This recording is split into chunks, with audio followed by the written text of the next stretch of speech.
The Autobiography of Martin Luther King Jr., edited by Clayborne Carson. Picture this. It's past midnight.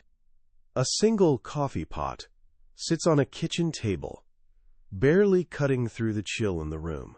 A man sits alone, head buried in his hands, carrying the weight of 50,000 people on his 26-year-old shoulders. He's supposed to be a leader, a pillar of strength, but right now, in this quiet moment, he's absolutely terrified. The death threats have been flooding in, so many he's lost count.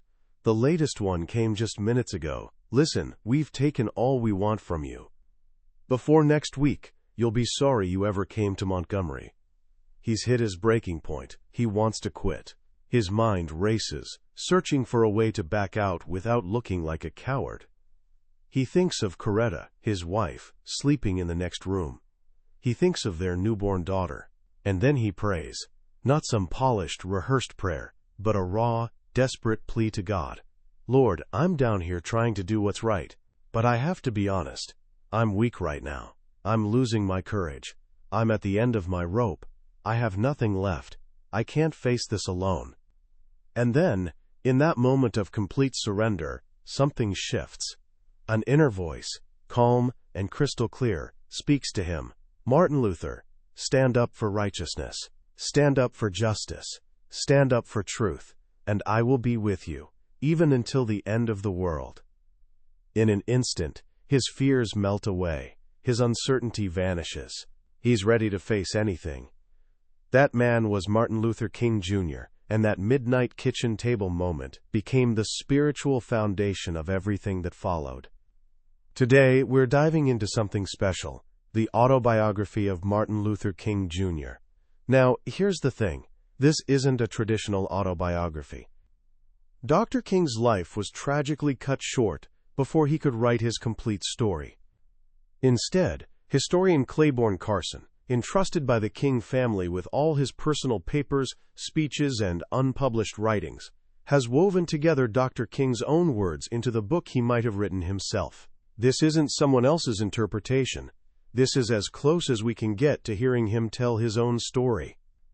This book has become timeless because it strips away the monument to reveal the man underneath. We meet the boy who loved to play, the student who questioned his faith, the young pastor who had leadership thrust upon him, and the exhausted warrior who doubted himself, even as the world saw him as a saint. By the end of our time together, you'll understand the crucible that forged his soul. You'll see how his philosophy of nonviolence wasn't some passive wishful thinking, but a sharp strategic weapon built from history's greatest thinkers. And most importantly, you'll discover the profound, unshakable faith that allowed an ordinary man to find the courage to change the world.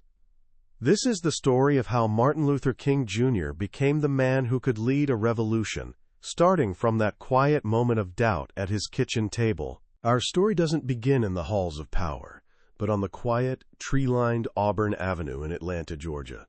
This was Martin's world. He grew up wrapped in the warm embrace of the church, which he called his second home. His father, Martin Luther King Sr., Daddy King, was an imposing figure with a personality as powerful as his physical presence, a preacher who commanded respect and absolutely refused to bend to the humiliating rules of segregation. There's a childhood story that tells you everything about his father. They walked into a shoe store and sat in the first available seats at the front. A young white clerk politely told them they'd need to move to the seats in the back. Daddy King's response was firm. "There's nothing wrong with these seats. We're quite comfortable here."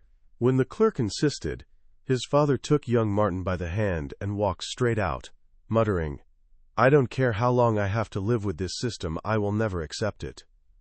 That lesson, the refusal to accept injustice, was burned into Martin's soul. His mother, Alberta Williams King, was the gentle balance to his father's fire. She was soft-spoken and warm, and she had the impossible task of explaining the cruel logic of racism to a small child. When Martin was just 6, his best friend, a white boy whose father owned a store across the street, suddenly told him they couldn't play together anymore. His father had demanded it. The shock was immense. That night at dinner, his parents explained the reality of segregation. Martin recalled, "From that moment on, I was determined to hate every white person." His parents taught him it was his Christian duty to love, but the question burned in his young mind, how could I love a race of people who hated me? This question would become one of the central struggles of his life. He witnessed the ugliness of the system everywhere. He remembered being slapped by a white woman in a downtown store for accidentally stepping on her foot. He remembered having to stand on a crowded bus while empty seats in the white section up front mocked him. He said to himself, "One of these days, I'm going to put my body up there, where my mind is." The angriest moment, he said, came on a bus ride home from an oratorical contest in Dublin, Georgia. He was just 14, and ironically, he just won the contest with a speech titled, "The Negro and the Constitution." On the way back to Atlanta, the bus driver ordered him and his teacher to give up their seats for white passengers.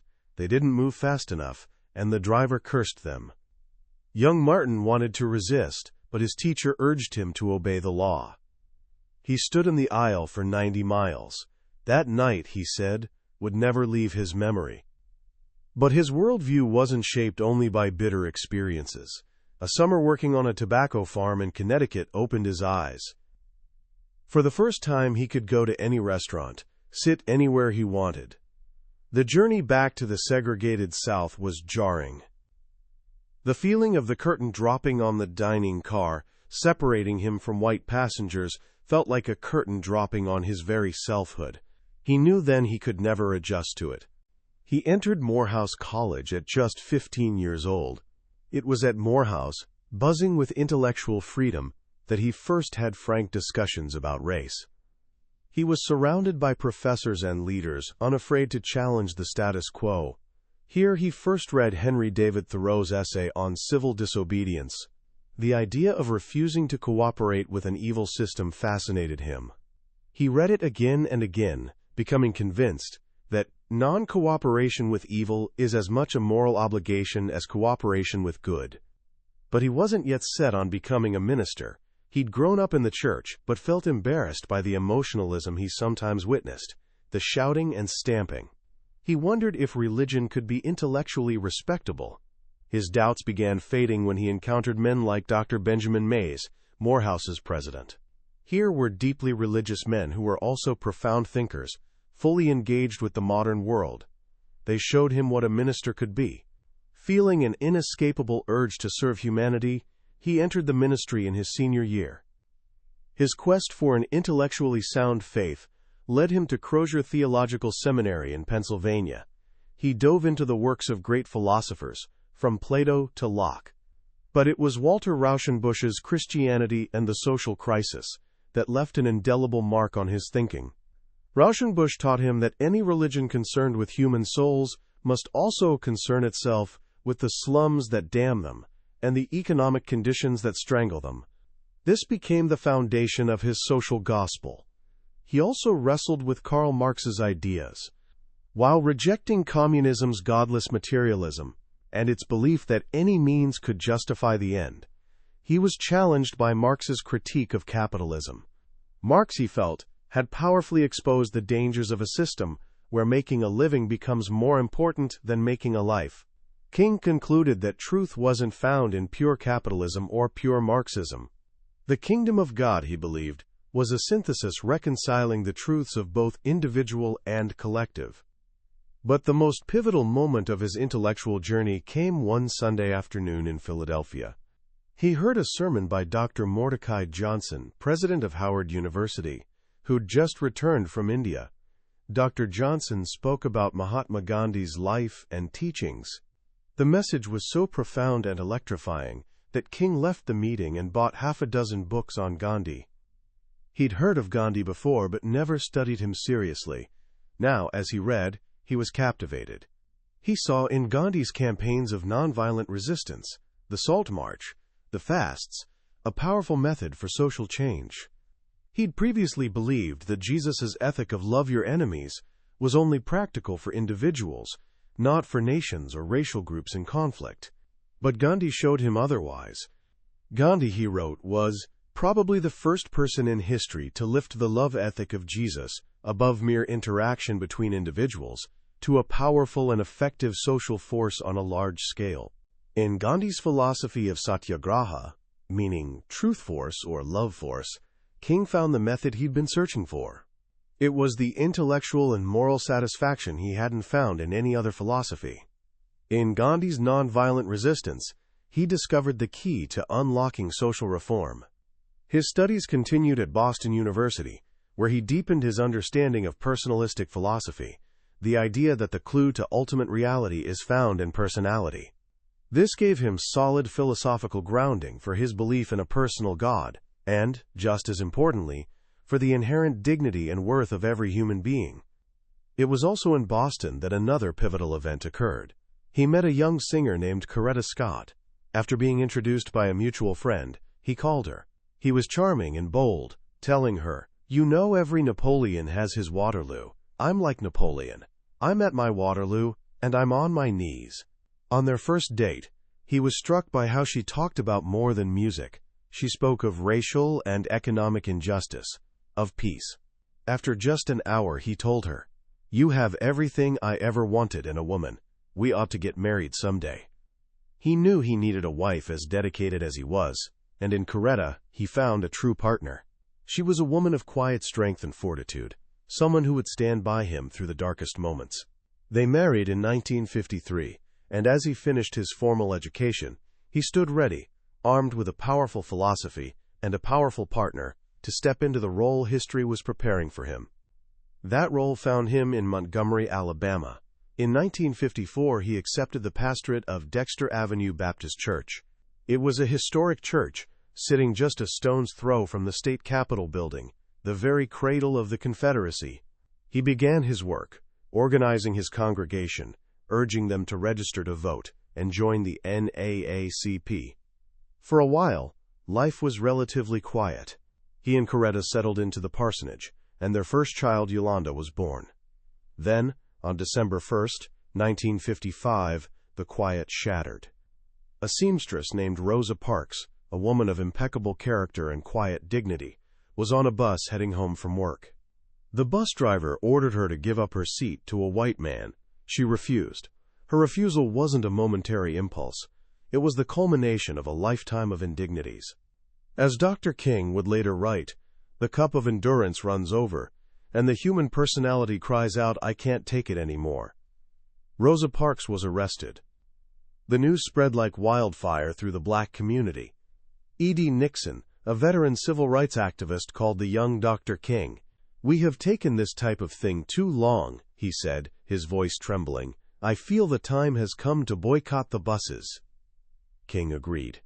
That night, a meeting of over 40 ministers and civic leaders was held at his church. There was a palpable sense that something extraordinary was about to happen. They decided to call for a one-day bus boycott for Monday, December 5th, the day of Mrs. Parks's trial. 7,000 leaflets were printed and distributed by an army of women and young people. King and Coretta woke before dawn that Monday. A bus stop was right outside their front window. At 6 a.m, the first bus rolled by. It was empty. Then another, and another. All empty. King jumped in his car and drove around the city. He saw no more than 8 black passengers on buses that were normally packed. He wrote, a miracle had taken place. The once dormant and quiescent Negro community was now fully awake. People walked to work, some as far as 12 miles. They took cabs, rode mules, shared rides. But they did not ride the buses. That afternoon, the leaders met again. They formed a new organization, the Montgomery Improvement Association. And then, to his complete surprise, the 26-year-old Martin Luther King Jr., who'd been in town barely a year, was unanimously elected its president. He had only 20 minutes to prepare the most important speech of his life for the mass meeting that evening. Fear gripped him. He felt totally inadequate. So he prayed, asking God to be with him. When he arrived at Holt Street Baptist Church, thousands were packed inside, with thousands more listening on loudspeakers outside. The air was electric. Standing before the crowd without a manuscript, he spoke. He told them of the long history of injustices. He told them they were tired. Tired of being trampled by the iron feet of oppression. Tired of being pushed into the abyss of humiliation. But he also urged them to be Christian in their actions, to balance their righteous anger with the deep principle of love. It was a masterful speech, combining the militant and the moderate. The crowd roared its approval. That night, they voted to continue the boycott indefinitely, until 3 demands were met: courteous treatment by drivers, seating on a first-come, first-served basis, and hiring of black bus drivers on predominantly black routes. The Montgomery Bus Boycott had begun. It would last 381 days. City officials thought it would fizzle out in days. They were wrong. The boycott became a masterclass in community organization. A complex carpool system with 48 dispatch stations and 42 pickup stations was created almost overnight, moving with what even white opponents called military precision. But the struggle took its toll. King and his family were subjected to a barrage of threatening phone calls, 30 to 40 a day. It was during this period he had that profound, transformative experience at his kitchen table, where his faith was tested and ultimately fortified. Just 3 nights later, that faith was tested again. While he was at a mass meeting, a bomb exploded on his front porch. He rushed back to find an angry crowd gathering, some armed. Nonviolence was on the verge of collapsing into violence. But King, after making sure Coretta and their baby were safe, walked onto his shattered porch and calmed the crowd. "We believe in law and order," he told them. "Don't get your weapons. He who lives by the sword will perish by the sword. We want to love our enemies." It was an incredible display of grace under fire. The opposition tried everything to break the movement. They spread false rumors, tried to divide the leadership, began mass arrests using an old anti-boycott law. King himself was among the 100 indicted. He was tried, convicted, and fined. But instead of fear, the arrests sparked pride. He wrote, "A once fear-ridden people had been transformed. Those who had previously trembled before the law were now proud to be arrested for the cause of freedom."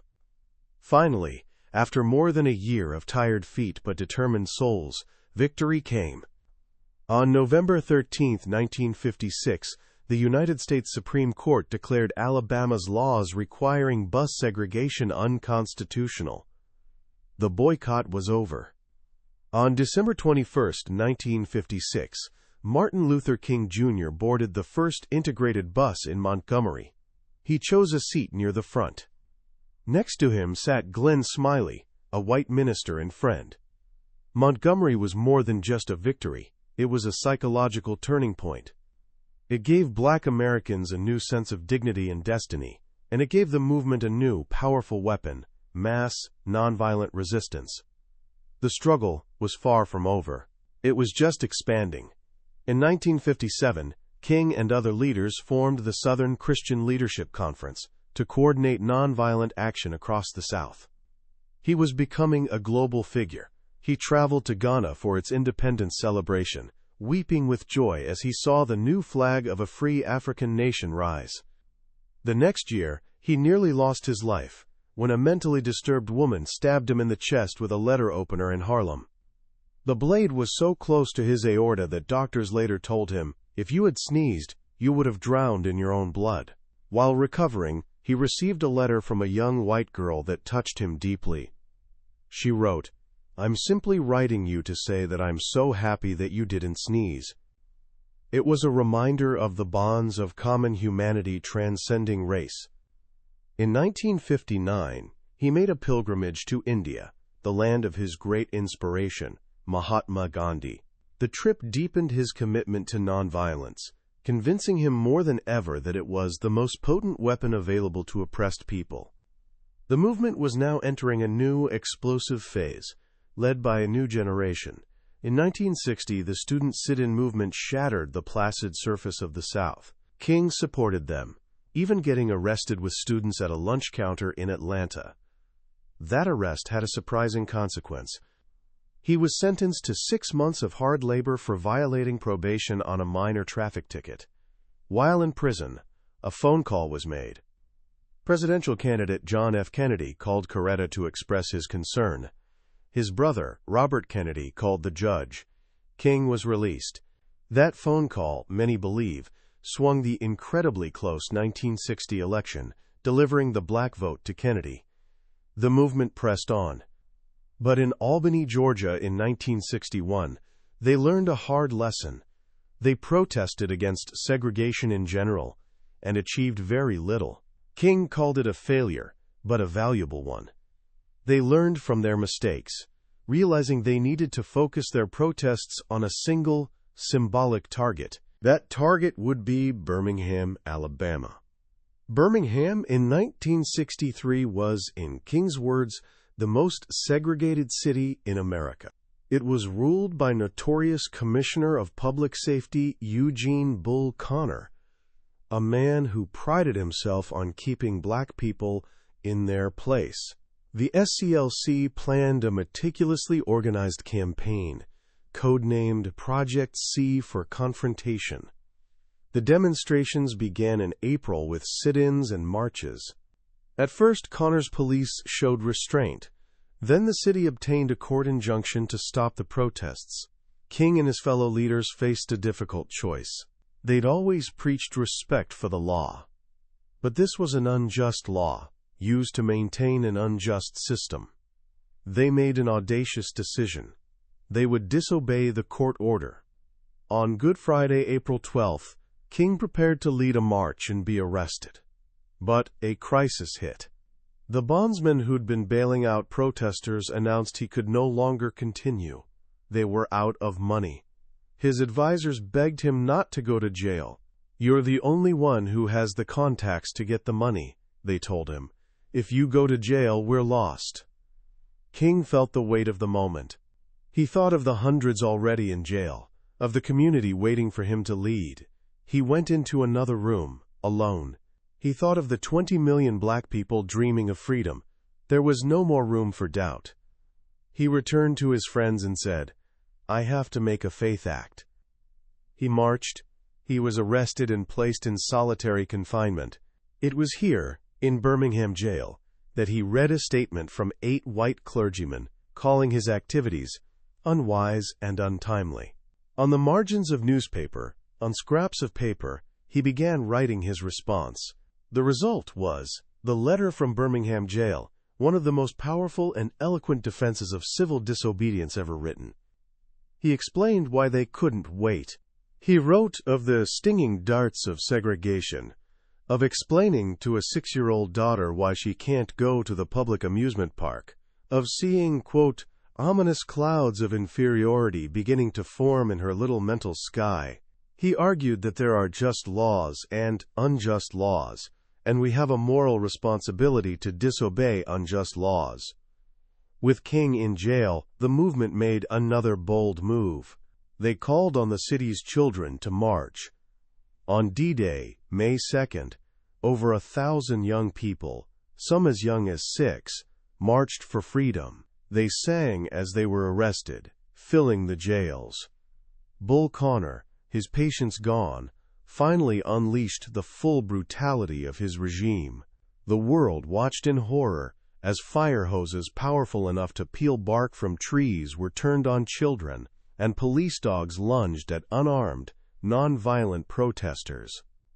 The images shocked the nation's conscience. Pressure on the White House became immense. President Kennedy sent his Assistant Attorney General, Burke Marshall, to negotiate a settlement.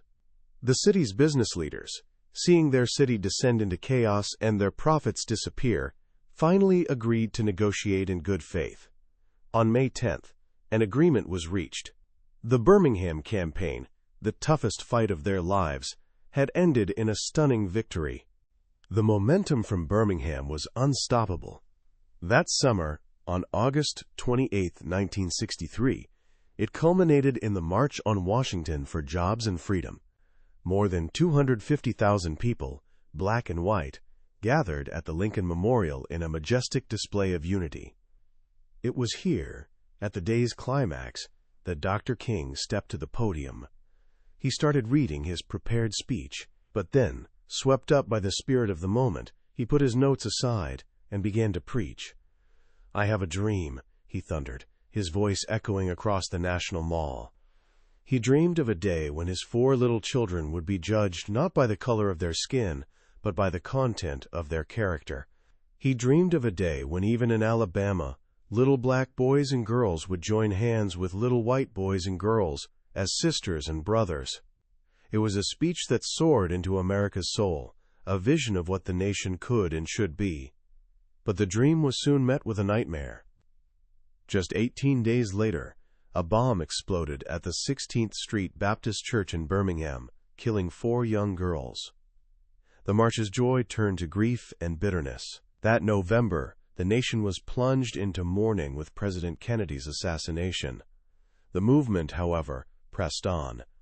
The next great battleground was Selma, Alabama in 1965, and the issue was the right to vote. In Selma, Sheriff Jim Clark was another Bull Connor, ruling through fear and brutality. When a young man named Jimmy Lee Jackson was killed by a state trooper, the leaders decided to march from Selma to the state capitol in Montgomery. On Sunday, March 7th, marchers led by Hosea Williams and John Lewis were met at the Edmund Pettus Bridge by state troopers. The troopers attacked with clubs and tear gas in a brutal assault that became known as Bloody Sunday. King, who'd been in Atlanta, was horrified. He issued a call for clergy from across the country to come to Selma, and they came. 2 days later, King led another march to the bridge. They knelt, they prayed, and to avoid another bloodbath, they turned back. That night, a white minister from Boston named James Reeb, who'd answered the call, was beaten to death by white thugs. The nation was outraged. President Lyndon Johnson, a Southerner himself, went before Congress and the nation.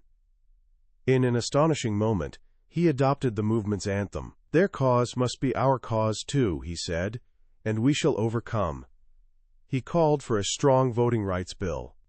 Under federal troop protection, the march to Montgomery finally began on March 21st. 5 days later, standing on the Alabama Capitol steps where Jefferson Davis had been sworn in as President of the Confederacy, Martin Luther King Jr. spoke to a crowd of 25,000. He looked out at the sea of faces and asked the question on everyone's mind, "How long will it take?" And he answered with a thunderous refrain, "How long? Not long." Because the arc of the moral universe is long, but it bends toward justice. That August, President Johnson signed the Voting Rights Act of 1965 into law. It was another monumental victory. But just as the movement was achieving its greatest triumphs in the South, new fires were erupting in the North. In August 1965, the Watts neighborhood of Los Angeles exploded in a riot of fire and frustration. King rushed to Watts, walking through charred ruins. He was booed by some. He heard a new, angry mood. One young man told him, "We won." King asked what he meant. The man replied, "We made them pay attention to us."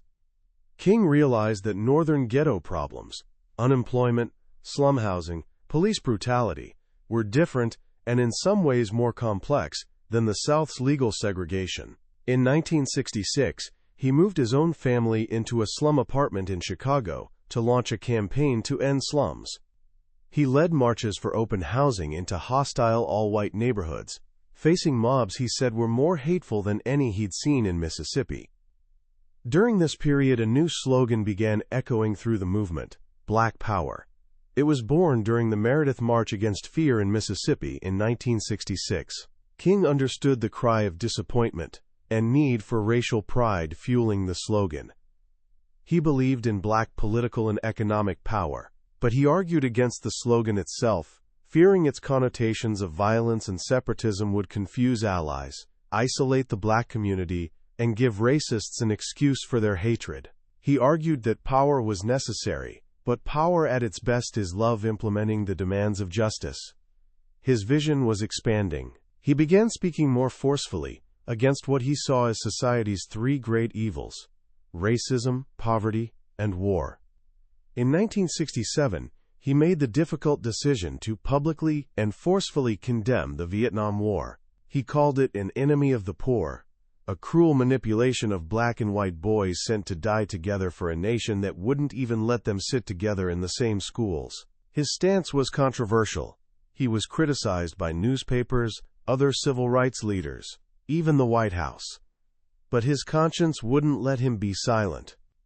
His final great crusade was to be a poor people's campaign. The plan was to bring an army of the disinherited, black, white, Native American, Hispanic, to Washington, D.C., to camp out, to engage in massive civil disobedience until the government addressed America's poverty crisis. It was on a detour from that campaign that he went to Memphis, Tennessee in March 1968. He'd come to support 300 black sanitation workers on strike for better wages and basic human dignity. On the night of April 3rd, a storm was raging in Memphis. King was tired, felt unwell, and didn't want to speak. But people were waiting for him. He went to the Mason Temple and delivered what would be his final, prophetic speech. He talked about the long journey of human history. He talked about his own brush with death years before. And then he seemed to look beyond the present moment into the future. "I don't know what will happen now," he said. "We've got some difficult days ahead, but it really doesn't matter with me now. Because I've been to the mountaintop." His voice rose. "And I don't mind. Like anybody, I would like to live a long life, but I'm not concerned about that now. I just want to do God's will, and He's allowed me to go up to the mountain, and I've looked over, and I've seen the promised land. I may not get there with you, but I want you to know tonight that we, as a people, will get to the promised land." The next day, April 4th, 1968, as he stood on the balcony of the Lorraine Motel, Martin Luther King Jr. was assassinated. His dream was unfulfilled. But he'd shown the way.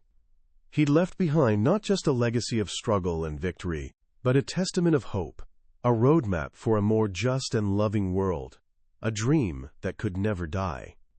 As we close the pages of this incredible life, it's easy to feel overwhelmed by the sheer scale of it all.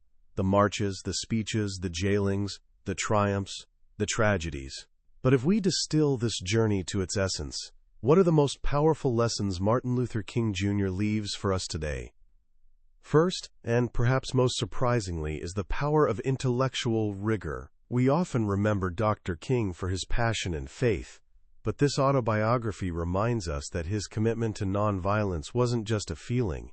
It was a deeply studied, strategic philosophy. He wrestled with Thoreau, Marx, Niebuhr, and ultimately Gandhi. He understood that to change the world, you must first understand it. He built his movement not just on moral outrage, but on a solid intellectual foundation. It's a powerful reminder that true change requires not just a good heart, but a sharp mind. Second is his profound understanding of power. He wasn't naive. He knew love and moral persuasion alone weren't enough. As he said, power at its best is love, implementing the demands of justice. His goal was to build legitimate political and economic power for the powerless. But unlike so many, he refused to believe power had to be separated from morality. He taught us that true power isn't about domination. It's about the ability to achieve a just purpose. And the most potent power is the kind that redeems both the oppressed and the oppressor. And finally, there's the lesson of his own evolution. The Martin of the Birmingham campaign wasn't the same man who first stood before the Montgomery boycotters. The man who spoke out against the Vietnam War wasn't the same man who'd focused only on civil rights a few years earlier. He was constantly learning, constantly growing, constantly expanding his moral vision. He began by fighting for a seat on a bus and ended by challenging the three great evils of racism, poverty, and militarism across the globe. He showed us that a life of purpose is a life of continuous growth. So how can we apply these monumental lessons to our own lives? It can feel daunting, but let's start with three simple things. First, practice what Dr. King called dangerous unselfishness. In his final speech, he told the story of the Good Samaritan. The priest and Levite asked, "If I stop to help this man, what will happen to me?" But the Samaritan reversed the question, "If I do not stop to help this man, what will happen to him?" In your own life, look for one small opportunity this week to reverse that question. It might be standing up for someone, helping a stranger, or simply listening to someone who's hurting. Ask not what will happen to you, but what will happen to them if you don't act. Second, choose conscience over consensus. Dr. King was often criticized, even by his own allies. When he spoke out against Vietnam, he was told he was hurting the movement. But he believed a leader's job isn't to search for consensus, but to mold it. He said, quote, "On some positions, cowardice asks the question, is it safe? Expediency asks, is it politic? Vanity asks, is it popular? But conscience asks, is it right?"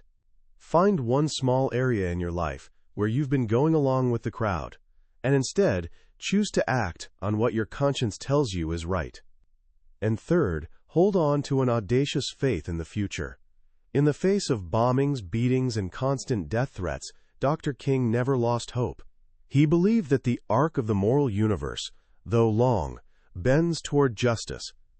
He saw the dream of a better world as an inevitable reality, even if he wouldn't live to see it. Today, when it's so easy to be cynical, his life is a testament to the power of hope. Believe in the possibility of a better world, and then, in your own way, work to build it.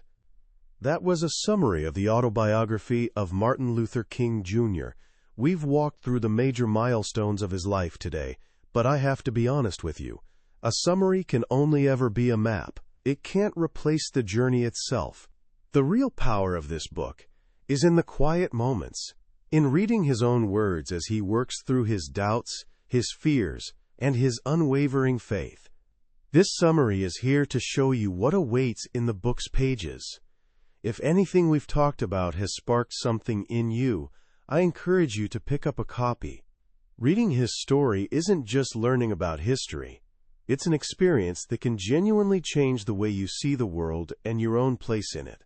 You can find a link to the book in the description below. Also, if you found this journey valuable, please take a moment to hit that like button and subscribe to Billionaire's Bookshelf. It helps us reach more people and ensures you won't miss our next exploration into another life-changing book. Let's keep learning and growing together.